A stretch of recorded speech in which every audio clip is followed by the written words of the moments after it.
안녕하십니까. 위더스 가이드 김신홍 목사입니다. 사랑하는 우리 대도교회 성도 여러분, 가족 여러분, 또 우리 대림절 잘 보내고 있으신지 잘 모르겠는데요. 저 옆에도 이렇게 우리 크리스마스 성탄 장식이 되어 있는데 우리 가정에도 이런 크리스마스 성탄의 장식을 한번 해보시는 것은 어떨까라는 그런 생각이 듭니다. 우리가 단순히 이 크리스마스 장식을 하는 것이 그냥 우리 가정이 또 뭐 인테리어상 예뻐 보이게 하려고 우리가 장식을 하는 것이 아니라 우리 이 장식을 통하여서 우리가 주님께서 오시는 것을 기대하고 또 소망하며 기다리는 그런 시간임을 우리가 다시 한 번 더 기억하며 또 특별히 우리 자녀가 있는 가정에서는 이러한 절기를 통하여서 또한 이런 장식들을 통하여서 신앙을 또 가르칠 수 있는, 신앙을 전수할 수 있는 그런 시간들이 되었으면 좋겠습니다. 오늘도 저와 함께 위더스 가이드를 통하여서 우리 가정 예배, 또 우리 가정 가운데 세워나갈 수 있는 우리 대도교회 성도님들 되시기를 주님의 이름으로 축원드립니다. 12월 14일 묵상 나눔 가정 예배 함께 볼 본문의 내용은 스가랴 9장 9절 말씀입니다. 말씀의 제목은 겸손의 왕입니다. 스가랴서를 보면은 이스라엘을 구원할 메시아가 올 것이다, 그렇게 예언을 하고 있는데요. 그런데 그 메시아는 겸손하여서 나귀를 타고 오시는데 그 나귀에 나귀 새끼를 타고 오신다라고 그렇게 스가랴서는 예언하고 있습니다. 이 구약의 예언에 맞게끔 예수님께서도 이 땅에 오셨습니다. 그런데 중요한 것은 예수님께서 이 땅에 왕으로 오신 것이 아니라 바로 겸손한 자로서, 낮은 자로서 이 땅 가운데 오신 것임을 우리는 기억해야 하는 것입니다. 보통 우리가 왕들이 타는 이동수단을 예전에는 말이라고 생각했습니다. 그런데 예수님께서 나귀를 타고 오셨다라는 것은 바로 이 땅 가운데 예수님께서 오신 이유가 어떠한 정치적인 왕으로서 세상을 변혁시키고 세상의 그 모든 로마의 압제들을 다 물리치시기 위한 그런 메시아가 아니라 정말 예수님께서 나귀를 타시고 오셨다라는 그 하나만으로도 예수님께서는 낮은 자를 섬기기 위하여서 겸손한 모습으로 이 땅에 오신 것을 우리는 기억해야 하는 것입니다.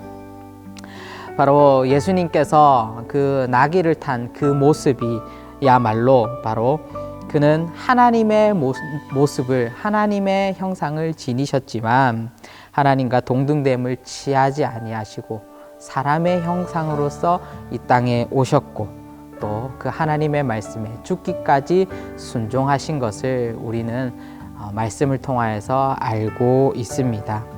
바로 주님께서는 이 땅에 죽기 위하여서 오셨습니다. 십자가에 달리기 위하여서 이 땅에 오셨습니다. 바로 하나님의 말씀에 순종하여서 이 땅에 오신 분이 바로 예수 그리스도이십니다. 우리도 그분의 모습을 따라서 우리 또한 바로 그 순종의 삶을 살아갈 필요가 있다라는 것이죠. 바로 예수님께서 그 십자가의 무거운 짐을 지셨듯이 우리 또한 그 십자가의 짐을 주님과 함께 같이 지고 가야 한다라는 것입니다. 때로는 그 짐이 무겁고 힘들 수가 있습니다. 그러나 그 길만이 생명의 길이요, 그 길만이 구원의 길임을 우리는 항상 믿음으로 고백할 수 있어야 하는 것입니다. 사랑하는 성도 여러분, 주님께서 지셨던 그 순종의 십자가를 기억하며 그 겸손의 왕으로 오신 예수 그리스도를 우리가 기억하며 이 대림절 기간을 보낼 수 있는 우리 모든 대도의 성도님들 되었으면 좋겠습니다.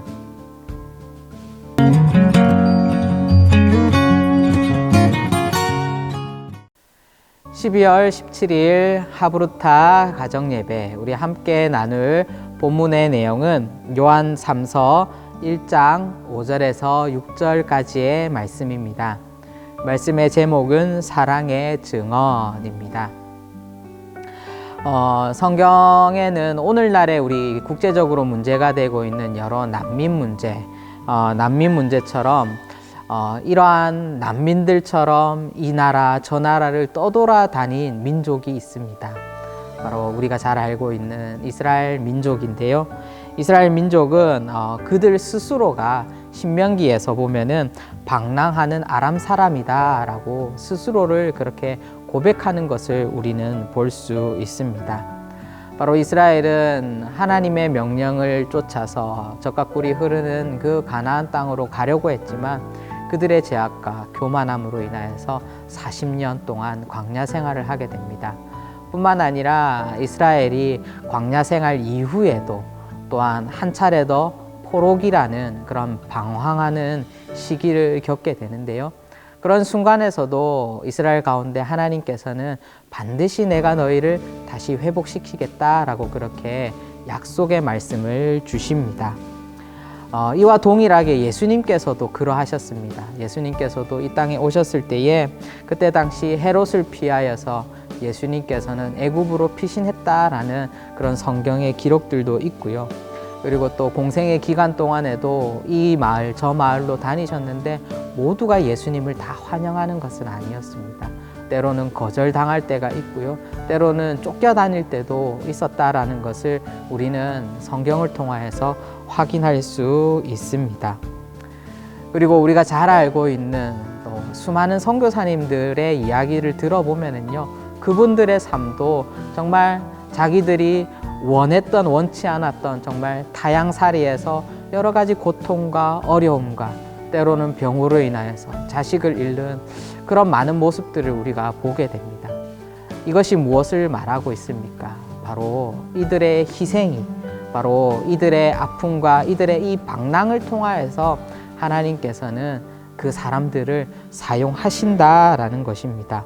바로 그들을 통하여서 복음이 전달될 수 있게끔 하나님께서 그들을 사용하시는 것을 우리는 성경과 역사를 통하여서 알 수 있는 것입니다. 바로 성경은 방랑하는 사람에 대해서 분명히 말해주고 있습니다. 바로 무엇입니까? 바로 그 고아와 가부들, 지금으로 따지자면은 여러 가지 사회에서의 약자들을 성경은 그들을 위하여서 구제하라, 도와주라 라고 그렇게 말하고 있습니다. 성경에도 보면은 이스라엘 백성들에게 나그네를 압제하지 말라라고 그렇게 말하고 있는 그런 성경 구절도 있는데요. 그와 같은 맥락입니다. 바로 하나님의 경험, 하나님의 그 긍휼하심을 경험한 백성들은 그 하나님의 그 긍휼하심을 베풀 수 있어야 하는 것입니다. 바로 우리의 삶을 통하여서 예수 그리스도의 그 사랑이 전파될 수 있고 또 증언될 수 있어야 하는 것입니다. 바로 대림절은 어떤 절기입니까? 바로 그 예수님의 사랑을 우리 주위에 있는 이웃들에게 보여줄 수 있는 참 좋은 기회인 것 같습니다. 이 대림절 기간 동안 정말 우리 주위의 이웃들을 돌아보면서 우리가 섬길 수 있는 가장 작은 것이라 할지라도 정말 그 사랑의 실천을 할 수 있는 우리 대도의 모든 성도님들, 가족들 되었으면 좋겠습니다. 사랑하는 성도 여러분, 우리 대림절 기간을 통하여서 우리 대도교회를 통하여서 우리 대도교회에 속한 모든 가정들을 통하여서 예수님의 사랑이 이 땅 가운데 전달될 수 있기를 주님의 이름으로 축복합니다. 저는 또 다음 주에 위더스 가이드로 또 찾아뵙도록 하겠습니다. 안녕히 계십시오.